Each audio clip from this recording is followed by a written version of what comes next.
Welcome to me TV బులెటిన్ల ముందుగా headlines. హిమాచల్లోని వరద ప్రభావిత ప్రాంతాల్లో ప్రధాని మోడీ ఏరియల్ సర్వే.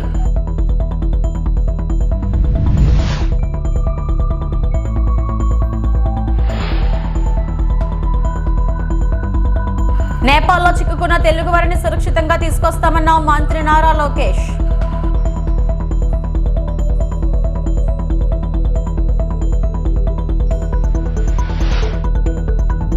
సమయానికి ఎరువులు అందిస్తే రైతులు రోడ్డెక్కాల్సిన పరిస్థితి ఎందుకు వస్తుంది? వైఎస్ఆర్సీపీ అధినేత వైఎస్ జగన్ ప్రశ్న.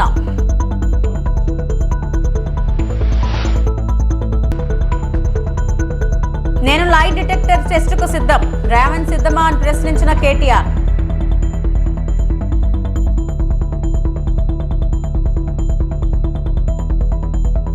శ్రీవారి భక్తుల కోసం 24 గంటలు పనిచేయడానికి సిద్ధం, టీటీడీ ఈవో అనిల్ కుమార్.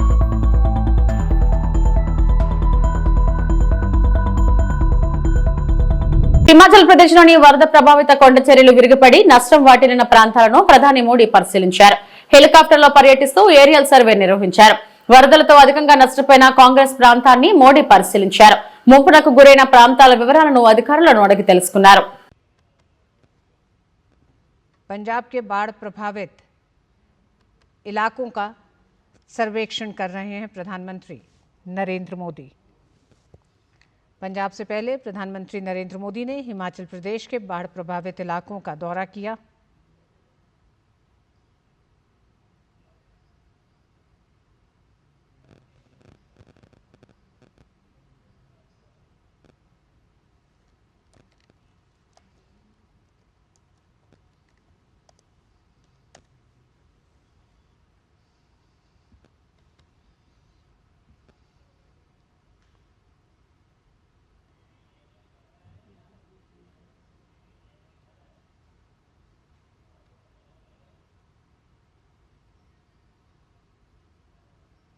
प्रधानमंत्री नरेंद्र मोदी इस समय पंजाब में बाढ़ से हुए नुकसान और पंजाब के उन तमाम ज़िले जो बाढ़ से प्रभावित हैं उनका हवाई सर्वेक्षण कर रहे हैं।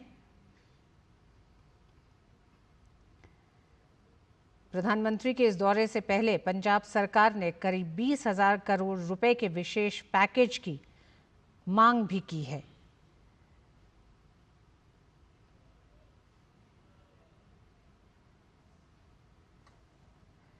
अभूतपूर्व बाढ़ से हुए नुकसान का निरीक्षण करने के लिए प्रधानमंत्री नरेंद्र मोदी इस समय पंजाब में हैं। पंजाब में बाढ़ प्रभावित इलाकों का हवाई सर्वेक्षण कर रहे हैं प्रधानमंत्री नरेंद्र मोदी।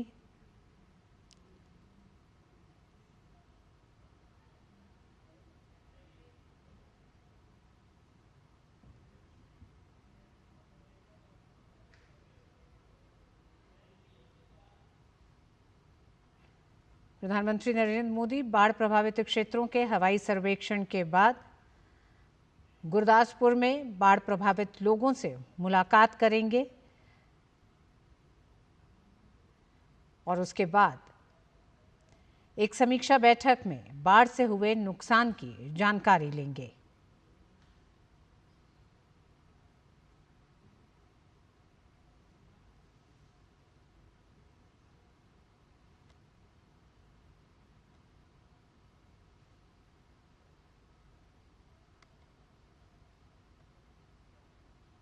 నేపాల్లో చిక్కుకున్న ఏపీ వాసులను సురక్షితంగా రాష్ట్రానికి తీసుకొచ్చేందుకు మంత్రి నారా లోకేష్ చర్యలు చేపట్టారు. సచివాలయంలోని ఆర్టీజీఎస్ లో అధికారులతో మంత్రి సమీక్ష నిర్వహించారు.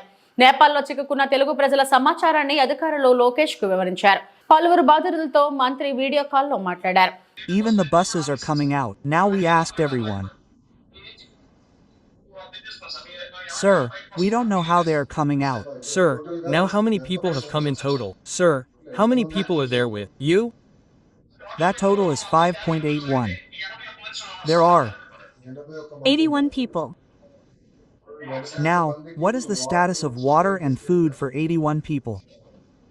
Sir, what is the status of water and Food? Mom, what is the status of water supply? Mom, our water supply is present. They are providing us with water. But what about food here? Sir, what is our food there? It has become difficult to find it there. We ate to some extent, but we will make space here. Okay. How far are you from the airport, Mom? How far are you from the airport, Mom? How far are you from Kathmandu Airport, Mom? Now the feedback is the following. Mom, please wait. Stay where you are. You have to stay there wherever you are. Amma will be in touch with you. We will coordinate. Give you feedback. I will reach out to you every hour. Amma will give you feedback. Nothing to worry about. I am in touch with the Ministry of External Affairs. The local airports are currently closed. Since the border crossings are closed, I do not have any mechanism to bring you back. But we are making appropriate arrangements on the Indian side. As soon as it opens up, we will take the responsibility of bringing you back. We should not worry. That is number one. Number Tahadeva, is there Amma? Nothing to worry. Amma. Second question, are you all from Visaj? Sir is. Okay, 81 people, you will go to Visaj. That's it. Kadama is. Okay, so you stay where you Amma. We will come back to you in our time. We will touch face with you. Thank you so much. Thank you, sir. Thank you, sir. I will be there. Jai Hind. Thank you, sir. Thank you. అత్యవసర పరిస్థితుల్లో పనిచేసే 108 వాహనాలను సైతం గత YCP ప్రభుత్వం పట్టించుకోలేదని మంత్రి నిమ్మల రామనాయుడు ధ్వజమెత్తారు. కూటమి ప్రభుత్వం వచ్చాక కొత్త 108 వాహనాలతో పాటు పాత వాటికి మరమ్మతులు చేస్తున్నట్లు వివరించారు. పశ్చిమ గోదావరి జిల్లా పాలకొల్లు పట్టణంలో వైద్య ఆరోగ్య శాఖ ఆధ్వర్యంలో జిల్లాకు కేటాయించిన నూతన 108 అంబులెన్స్ వాహనాన్ని మంత్రి నిమ్మల ప్రారంభించారు. అనంతరం కొంత దూరం వాహనం నడిపారు.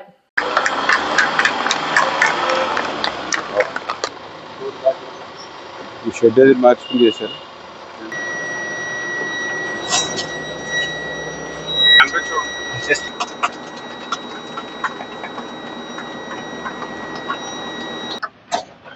రోడ్స్ యాక్సిడెంట్లు కానీ అదేవిధంగా అత్యంత అవసరమైనటువంటి పరిస్థితుల్లో ఉపయోగపడేటువంటి 108 వాహనాలు మరి గత 5 సంవత్సరాలు ఉండి మళ్ళీ నూతన వాహనాలు లేకపోవడం వల్ల కానీ కూటమి ప్రభుత్వం అధికారంలోకి వచ్చినటువంటి సంవత్సరం కాలంలో మళ్ళీ ఆ యొక్క పాత 108 వాహనాల స్థానంలో మళ్ళీ కొత్తవి తీసుకురావాలి. అదేవిధంగా మిగిలిన అన్ని వాహనాలు ఇంకా ఏవైతే ఉన్నాయో వాటి రిపేర్స్ అన్ని చేసి మంచి కండిషన్లో ఉంచాలి అనేటువంటి గౌరవ ముఖ్యమంత్రి చంద్రబాబు నాయుడు గారు అదేవిధంగా మరి పవన్ కళ్యాణ్ గారి యొక్క ఆలోచనల మేరకు ఈరోజు మళ్ళీ ఆంధ్రప్రదేశ్ రాష్ట్రంలో అందులో కూడా ప్రత్యేకించి మన పశ్చిమ గోదావరి జిల్లాలో 21 అంబులెన్సులు ఉంటే అందులో 11 అంబులెన్సులు నూతనంగా మరి నిధులు మంజూరు చేసి ఈరోజు మన జిల్లాకు అందిస్తున్నటువంటి పరిస్థితి. అందులో భాగంగా ఈరోజు 4 అంబులెన్సులు ఈ జిల్లాకు ఈ రోజు రావడం జరిగింది. తెరపై పెట్టిన ఫార్ములా ఈ కార్ రేసు ఒక లొట్ట పీస్ కేసు అని బీఆర్ఎస్ వర్కింగ్ ప్రెసిడెంట్ కేటీఆర్ మరోసారి స్పష్టం చేశారు.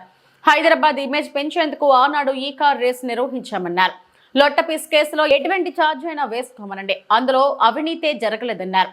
ఈ రోజు మంగళవారం సెప్టెంబర్ 9వ తేదీ formula E car race charge sheet దాఖలుపై కేటీఆర్ స్పందించారు. నేను ఇప్పటికో 10 సార్లు చెప్పినా మళ్ళీ చెప్తున్నా, అదో లొట్ట పీస్ కేసు మళ్ళీ చెప్తున్నా. నేను ఇగో ఇక్కడనే నిలుస్తుంటా, కావాలంటే రేవంత్ రెడ్డి వస్తాడా, ఏసీబీ డీజీ గారు వస్తారా, ఇట్లే లైవ్ కెమెరాలు ఇట్లే పెట్టుండ్రి, లై డిటెక్టర్ టెస్ట్ పెట్టుండ్రి, నేను ఇక్కడనే ఉంటా కదలా. లై డిటెక్టర్ టెస్ట్ పెట్టుండ్రి, దూద్ కా దూద్ పానీ కా పానీ. అరే నేను చెప్తూనే ఉన్నా, హైదరాబాద్ ప్రతిష్ట పెంచేదానికి తెలంగాణ ప్రతిష్ట పెంచేదానికి ఎస్ బరాబర్ ఆ రేస్ ఇక్కడ కొనసాగాలి. మొదటి సంవత్సరం బ్రహ్మాండంగా జరిగింది, ఇంకా 3 ఏళ్ళు ఇక్కడనే ఉండాలి. హైదరాబాద్లో మొబిలిటీ వ్యాలీ రావాలి, హైదరాబాద్లో పరిశ్రమలు రావాలి, మా పిల్లలకు ఉద్యోగాలు రావాలి. ఒక sunrise sector sustainable mobility అనేది, ఈవీస్ అనేది, ఎలక్ట్రిక్ వెహికల్స్ అనేది ఒక ఎదుగుతున్న రంగం. ఆ రంగంలో ప్రోత్సాహకాలు ఇచ్చి పరిశ్రమ ఇక్కడ వెల్లునుకోవాలంటే ఈ రేస్ను ఒక ఆకర్షణగా పెట్టి దాని చుట్టూ పరిశ్రమను విస్తరించేలాగా చేయాలనేది ఒక ఆలోచనతో మేము ప్రయత్నం చేసినాము. నేను స్పష్టంగా చెప్పాను, ఒక 45 కోట్లో 46 కోట్లో ప్రభుత్వం నుంచి కట్టాలని ఆదేశం ఇచ్చింది నేనే అని స్పష్టంగా చెప్పాను. ఆ 46 కోట్లు ప్రభుత్వం నుంచి ఇక్కడ నుంచి పోయినాయి, బ్యాంకు ద్వారానే పోయినాయి, అవతల వాళ్ళ దగ్గర ఉన్నాయి. రూపాయి ఎక్కడా తారుమారు కాలేదు. ఇక్కడ నుంచి పోయిన ప్రతి రూపాయికి అక్కడ లెక్క ఉంటే ఇక అవినీతి ఎక్కడిది, అవినీతిని నిరోధించడానికి అవినీతి నిరోధక శాఖ ఎక్కడిది, అందులో స్కామ్ ఎక్కడిది, మన్ ఎక్కడిది, మశానం ఎక్కడిది. అందుకే దీన్ని ఒక లొట్టపీస్ కేసు అని చెప్పినా, మళ్ళీ చెప్తా ఉన్నా, ఏమేస్తారో ఛార్జ్ షీట్లు, ప్రాసిక్యూషన్లు, జైళ్ళు వేసుకోండి. నేను లైవ్ టీవీల ముందు మళ్ళీ చెప్తున్నా, నాకు ఎంత దమ్ముంటే నేను చెప్పాలి, ఈ దేశంలో రాజకీయ నాయకుడు అని చెప్పినాడవే, నా మీద ఏమైనా కేసు పెడితే రారాబాయి చూసుకుందాం, పెట్టు, లై డిటెక్టర్ అన్నాడో రెండో ఇదివరకు. నేను చెప్తున్నా రా, నేను తప్పు చేయలే, నిజాయితీగా నేను ఈ రాష్ట్రానికి ప్రతిష్ట తెచ్చే ప్రయత్నం చేసిన. పెడతావా పెట్టు కేసు, ఏమయ్యేది నీ లొట్టపీస్ కేసుతోని? ఈ లొట్టపీస్ కేసుతోని, లొట్టపీస్ ముఖ్యమంత్రి గారితోని మాకేం ఫరక్ పడది. ఆయన ఏం చేసినా, ఎన్ని కథలు పడ్డా మేము ఇట్లనే పిల్లల తరపున కొట్లాడతాం, రైతుల తరపున కొట్లాడతాం, నువ్వు ఇచ్చిన హామీల కోసం, మహిళల కోసం కొట్లాడతాం. మేము మాత్రం కాంగ్రెస్ ప్రభుత్వాన్ని వదిలిపెట్టం కాక వదిలిపెట్టం. 6 గ్యారెంటీలు అమలయ్యేదాకా, నీ 420 హామీలు నెరవేర్చేదాకా నిలదూస్తూనే ఉంటాం. నిజాన్ని బయటికి లావు. ఏపీలో ఎరువులు దొరక్క రైతులు అవస్థలు పడుతుంటే మీకు పట్టుదా చంద్రబాబు అని ప్రశ్నించారు వైఎస్ఆర్సీపీ అధినేత వైఎస్ జగన్. సమయానికి ఎరువులు అందిస్తే రైతులు రోడ్డెక్కాల్సిన పరిస్థితి ఎందుకు వస్తుంది? సీఎం సొంత జిల్లా కుప్పంలో కూడా రైతులు అగచాట్లు పడుతున్నారు. దీనిపై చంద్రబాబు, మంత్రి అచ్చెన్నాయుడు సమాధానం చెప్పాలన్నారు. బ్లాక్ మార్కెట్ కు చంద్రబాబే భాగస్వామి అని చెప్పుకొచ్చారు. ఉంచాల్సిన విద్య, వైద్యం, వ్యవసాయం ఈరోజు ప్రైవేట్ వ్యక్తుల దోపిడీకి ఈరోజు మన కళ్ళ ఎదుటే గురవుతా ఉన్నాయి. ఇవన్నీ ఒక రాష్ట్ర ప్రభుత్వం కనీస బాధ్యతలు ఇవన్నీ. కానీ అన్ఫార్చునేట్గా కనీస బాధ్యతలు కూడా ఈరోజు రాష్ట్ర ప్రభుత్వంలో కనపడని పరిస్థితులు. అందుకని అడుగుతా ఉన్నాం, అసలు ఈ రాష్ట్రంలో పాలన అనేది సాగుతా ఉన్నది ప్రజల కోసం సాగుతా ఉందా, లేకపోతే దోపిడీదారుల కోసం ఈ పాలన సాగుతా ఉందా అన్నది నిజంగా అర్థం కాని విషయమే. ఒక క్వశ్చన్ మార్క్.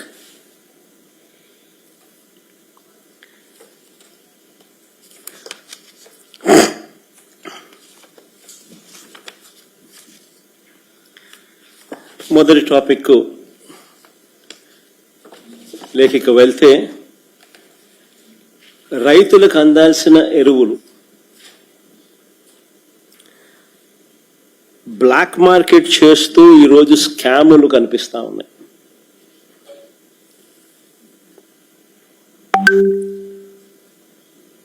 దాన్ని నిరసిస్తూ మా పార్టీకి సంబంధించిన నాయకులు, కార్యకర్తలు రైతులకు తోడుగా నిలబడుతూ రైతుల పక్షాన రైతులతో కలిసి ఆర్డీఓలకు నిన్న అర్జీ ఇచ్చే కార్యక్రమం చేశారు. ఆశ్చర్యం ఏమిటనంటే, రైతుల తరపున మేము చేసే ఈ కార్యక్రమం అడ్డుకుంటూ ఏకంగా పోలీసులు దీన్ని అనగదొక్కే కార్యక్రమం ఏ మాదిరిగా చేస్తారు అని చెప్పి చూస్తే, ఆ నోటీసులు ఒకసారి చూపించండి, ఒకసారి ప్లే చేయండి ఒకసారి.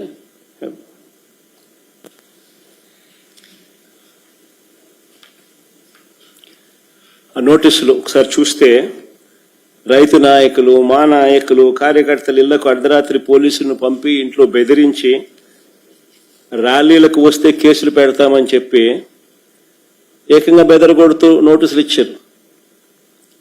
కాకాని గోవర్ధన్కి ఇచ్చిన నోటీస్ అది.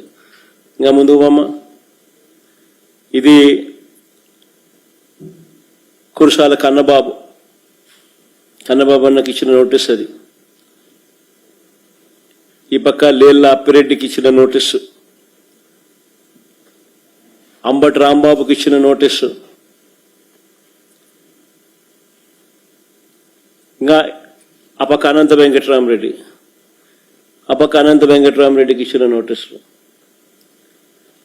రైతుల తరపున రైతులకు తోడుగా వైఎస్ఆర్ కాంగ్రెస్ పార్టీ నాయకుపోయినంటే ఎరువుల విషయంలో ఈ పరిస్థితి వచ్చి ఉండేది కాదు కదా. ఎరువుల కోసం 2 నెలలుగా రైతులు పడుతా ఉన్న అగచాట్లు 2 నెలలుగా జరుగుతూ ఉంది. It's not something over night జరిగింది కాదు. 2 నెలలుగా ఇది కనిపిస్తా ఉంది. 2 నెలలుగా రైతులు పడుతా ఉన్న అగచాట్లు దీనికి సాక్ష్యం కాదా అని అడుగుతా ఉన్నా. రాష్ట్రంలో వైసీపీ పార్టీ రైతులకు అందవలసిన ఎరువులు బ్లాక్ మార్కెట్ కు తరలిపోతున్నాయంటూ అన్నదాత పోరు పేరుతో నిరసనలు చేయడం హాస్యాస్పదంగా ఉందన్నారు. ఉమ్మడి పశ్చిమ గోదావరి జిల్లా DCMS చైర్మన్ చాగంటి మురళీకృష్ణ జిల్లాలో యూరియా కొరత లేదని, ఉమ్మడి పశ్చిమ గోదావరి జిల్లాలో 206 టన్నుల యూరియా నిల్వలు ఉన్నాయన్నారు.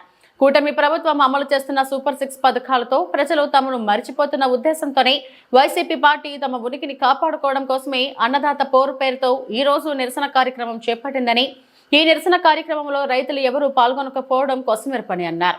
అక్కడ ఎవరున్నారు? యూరియా లేదంటున్నారండి. ఇదిగోండి యూరియా. ఇక్కడ 10 టన్నులు యూరియా ఉంది ఈరోజు నిల్వ. 10 టన్నులు ఉంది. ఎక్కువ అమ్మేస్తున్నారు బ్లాక్ మార్కెట్లో అని చెప్తున్నారు. మా బ్రాంచెస్లో ఎక్కడికైనా వెళ్ళండి, మీరు నిరూపించండి. ఏ బ్రాంచెస్లోకి వెళ్ళినా ఎక్కడికి వెళ్ళినా 266 రూపాయలు అమ్ముతారండి యూరియా ప్యాకెట్. ఎక్కడైనా టోటల్లీ స్టేట్ వైడ్ ఎక్కడైనా, ఉమ్మడి పశ్చిమ గోదావరి జిల్లాలో ఎక్కడైనా మా బ్రాంచ్లో 266 రూపాయలు అమ్ముతున్నాం. దీంట్లో ఎటువంటి ఇబ్బంది, మీ వైఎస్ఆర్సీపీ నాయకులు కానీ రైతులు కానీ మా దగ్గర పట్టుకెళ్ళిన దాఖలాలు ఉన్నాయి. మరి అది కూడా దృష్టిలో పెట్టుకోవాలి. ఎరువుల కొరత అనేది కృత్రిమంగా కావాలని మ్యానిపులేట్ చేసి కృత్రిమంగా క్రియేట్ చేస్తున్నారు. అంటే యూరియా కొరత వచ్చేసింది, ఏదో రైతులు ఇబ్బంది పడిపోతున్నారనే భావన జనాల్లోకి వెళ్తే ఒక బస్తా కావాల్సి వచ్చిన వాళ్ళు 2వ బస్తా పట్టుకెళ్ళిపోతాడు. ఎందుకైనా మంచిదని. రైతు ఏం చేస్తాడంటే ముందు చూపుగా ఒక బస్తా పట్టుకెళ్ళి ఇంటికాడ వేసుకుందాం అని, అలా కృత్రిమంగా కొరత ఏర్పాటు చేయాలనే ఉద్దేశంతో ఇలా మ్యానిపులేట్ చేసి క్రియేట్ చేస్తున్నారే తప్ప రైతులకు నాకు తెలిసిన డౌట్ ఎటువంటి ఇబ్బంది లేదు. పశ్చిమ గోదావరి జిల్లాలో ఎటువంటి ఇబ్బంది లేదు. ఎరువుల పరంగా, యూరియా పరంగా ఎటువంటి కొరత లేదని తెలియపరచుకోండి. ఈరోజు ఆర్డీఓ గారికి వినతి పత్రం ఇచ్చారు నరసాపురం నుంచి. జిల్లా ప్రెసిడెంట్ అయినటువంటి ప్రసాద్ రాజు గారు, రంగనాథరాజు గారు, అదేవిధంగా గొడాల గోపి గారు అందరూ కలిసి వినతి పత్రం ఇచ్చారు. ఏదో రైతులకు అన్యాయం జరిగిపోతుంది, రైతులకు ఏదో న్యాయం చేయట్లేదు గవర్నమెంట్ అనే ఉద్దేశంలో ఈరోజు ఇవ్వడం జరిగింది. ఎరువుల కొరత వచ్చేసిందని ప్రచారం మొదలుపెట్టారు. నేను ఒకటే అడుగుతున్నా, ఈరోజు జిల్లా ప్రెసిడెంట్ అయినటువంటి ప్రసాద్ రాజు గారిని, ప్రసాద్ రాజు గారు ముందుగా నరసాపురంలో ఏమైనా కొరత ఉందా? ముందు మీ కాన్స్టిట్యున్సీలో కొరత ఉంటే తెలియపరచండి. ఇది DCMS బ్రాంచ్ నరసాపురంలో పెట్టాం నూతనంగా, మీకు తెలిసే ఉంటుంది. మా దగ్గర ఈరోజు 10 టన్నుల నిల్వ గల యూరియా ఉంది. మీకు వీడియోలో చూపిస్తాను. ఇప్పుడు యూరియా అందుబాటులో ఉంది. అదేవిధంగా ఫెర్టిలైజర్స్, కాంప్లెక్స్ ఎరువులు అన్నీ కూడా అందుబాటులో ఉన్నాయి. రైతులకి ఏదో అన్యాయం జరిగిపోతుంది అనే ప్రచారం స్టార్ట్ చేశారు. మీ RPK భవనాలు మీరు మీ హయాంలో కట్టుండొచ్చు, కానీ అవసరానికి మించి కట్టారు. మీరు చూస్తే నా గ్రామం వచ్చేప్పుడు లక్ష్మీనేశ్వరం గ్రామంలో 2 RPK కేంద్రాలు కట్టారు. ఎందుకు? ఎవరికి ఒకటి ఉపకారం ఉంది, ఒకటి ఉపకారం లేదు. RPK కేంద్రాలు కట్టేసుకుంటే జనాలకి, రైతులకి ప్రయోజనం చేసినట్టు కాదండి. ప్రసాద్ రాజు గారు ఉండొచ్చు, ఈరోజు రంగనాథరాజు గారు ఉండొచ్చు, అదేవిధంగా గోపి గారు ఉండొచ్చు. ఇటువంటి ప్రచారాలు మానేయండి. టోటల్గా మన వరకు, మా DCMS వరకు చూసుకుంటే 21 గొడవలు ఉన్నాయండి. మా 21 బ్రాంచ్లు 21 ఊర్లో ఉన్నాయి ఉమ్మడి పశ్చిమ గోదావరి జిల్లాలో. ఈ 21 మా డిపోల్లోని, నేను డిపోల్ వైజ్ చెప్తున్నాను మీకు. అప్పనవీడు 13 టన్నులు ఉందండి, బాదరాల 14 టన్నులు ఉంది, భీమవరం 29,880 కేజీ యూరియా ఉంది, బుట్టాయిగూడెం 5 టన్నులు ఉంది, చింతలపూడి 12.6, దేవరపల్లి 21 టన్ను ఉంది, అదే జంగారెడ్డిగూడెం 23 టన్నులు ఉందండి ఈ రోజుకి, కామయ్యపాలెం 18 టన్నులన్నర ఉంది, కండవల్లి 12 టన్నులు, లింగంపాలు 12 టన్నులన్నర, నల్లజర్ల 2 టన్నులు, నిడదవోలు 18 టన్నుల 900 కేజీ. అన్నదాత పోరు కార్యక్రమంలో పాల్గొన్న అంబేద్కర్ కోనసీమ జిల్లా అధ్యక్షులు చిర్లా జగ్గిరెడ్డి, గణపతి బప్ప మోరియా, రైతులకు ఇవ్వాలయ్యా యూరియా అంటూ నినాదాలు చేసిన జగ్గిరెడ్డి అడుగడుగున ఆంక్షలు విధించిన పోలీసులు, రోడ్డుపై బైఠాయించిన వైసీపీ శ్రేణులు. బండారు సత్యానందరావు ఒకసారి చూసుకోవాలి, మన నియోజకవర్గంలో అందుబాటులో ఉంది యూరియా కాదు, బెల్ట్ షాపుల్లో మద్యం, రైతులను ఇబ్బంది పెట్టే కార్యక్రమం చేస్తున్నారు కాబట్టి మొన్న నా నియోజకవర్గంలోనే పశువులు ఎగురుతున్నాయి. 200 రూపాయలు ఉండాల్సిన యూరియా బస్తా ఈ రోజు 400 నుంచి 600 మధ్యలో కొనాల్సి వస్తుంది. రైతులకు యూరియా సైతం అందుబాటులో తీసుకురాకుండా కూటమి ప్రభుత్వం దళారులతో చేతులు కలిపి సుమారు 200 నుంచి 300 కోట్ల స్కామ్ చేశారు. మామూలుగా అయితే ఏ ప్రభుత్వం ఉన్నా ప్రతి 2 నెలలకు ఒకసారి పర్యవేక్షణ చేస్తూ మరి 50% ఈ యొక్క యూరియాని మార్కెట్ వారికి అంటే ప్రభుత్వ సంస్థలకి, అలాగే 50% ప్రైవేట్ వారికి ఇస్తుంటారు. కానీ ఈ రాష్ట్రంలో ఉన్నటువంటి నారా చంద్రబాబు నాయుడు గారు ఎవరైతే రైతు వ్యతిరేకంగా ఉన్నాడో ఆయన కానీ, అలాగే గాఢ నిద్రపోతున్నటువంటి మరి వ్యవసాయ శాఖ మంత్రులు అచ్చెన్నాయుడు వీరిద్దరూ కూడా మరి వదిలిపెట్టేసి రాష్ట్రంలో పరిపాలన గాలికి వదిలిస్తారు. దాని యొక్క పర్యవసానమే ఇవాళ నారా చంద్రబాబు నాయుడు గారు చెప్తున్నారు, ఈ రాష్ట్రానికి 6 లక్షల టన్నులు అవసరమైతే మేము 9 లక్షలు తెచ్చేసామని నారా చంద్రబాబు నాయుడు గారు చెప్తున్నారు. మరి అలా చెప్పేటప్పుడు ఈ రైతులు ఈ యొక్క యూరియా తెచ్చిన యూరియా ఎక్కడికి పోయిందని చెప్పి వైఎస్ఆర్ కాంగ్రెస్ పార్టీ నుంచి మేము డిమాండ్ చేస్తున్నాం. ఈ తెచ్చిన యూరియా అంతా కూడా ముందు ఎవరైతే దళారుల చేతులకు వెళ్ళిపోవడం వల్ల ఇవాళ 266 రూపాయలు ఉండాల్సినటువంటి యూరియా బస్తా 400కి 600కి ఇచ్చేటువంటి పరిస్థితి. అలాగే మరి ఒక్కసారి రాష్ట్ర వ్యాప్తంగా చూసుకుంటే మరి రైతులకి insurance, crop insurance Jaganmohan Reddy ప్రభుత్వంలో చేశారు. ఒక్క ఈ అంబేద్కర్ కోనసీమ జిల్లాలోనే 348 కోట్లు మరి రైతులకు ఆ రోజు ఇన్సూరెన్స్ చేస్తే ఆ డబ్బు అంతా కూడా మరి ఈ యొక్క నియోజకవర్గాల్లో అప్పుడులో రైతుల ఖాతాల్లో జమ చేశాం. ఇవాళ ఏదైతే ఈ యొక్క ప్రభుత్వం మరి క్రాప్ ఇన్సూరెన్స్ పంటల బీమా చేయకపోవడం వల్ల ఈ రోజున ఏ ఒక్క రైతుకి కూడా మరి పంటల బీమా వచ్చే పరిస్థితి లేదు. అలాగే గిట్టుబాటు ధరలు ఇవ్వడంలో ఈ రాష్ట్ర ప్రభుత్వం ఘోర వైఫల్యం చెందుతోంది. ముఖ్యంగా కోకో ధరలు గతంలో 1250 రూపాయల వరకు ఒక కేజీ అమ్మేవారు, ఇవాళ మరి కేవలం 300 రూపాయలకు అమ్ముకోవాల్సిన పరిస్థితి. అలాగే అరటి ఈరోజు ఒకసారి మార్కెట్ రేట్లకు వెళ్ళి చూడండి, కేవలం మరి 100 రూపాయల నుంచి 150 రూపాయలకు అమ్ముకోవాల్సిన పరిస్థితి. ఉల్లి పరిస్థితి మీకు తెలుసు. ఇట్లా ఏదైతే గతంలో జగన్మోహన్ రెడ్డి గారు మరి పెట్టుబడి నిమిత్తం డబ్బిచ్చేవారు, మరి రైతు భరోసా చూసి ఈ ముఖ్యమంత్రి కాపీ కొట్టి అన్నదాత సుఖీభవ అన్నారు అని మరి కేవలం ఈ రాష్ట్రంలో కేవలం 40 లక్షల కొంతమంది రైతులకు మాత్రమే మరి 5,000 రూపాయలు చొప్పున చేసి మిగిలిన వారికి ఎగనామం పెట్టాడు నారా చంద్రబాబు నాయుడు.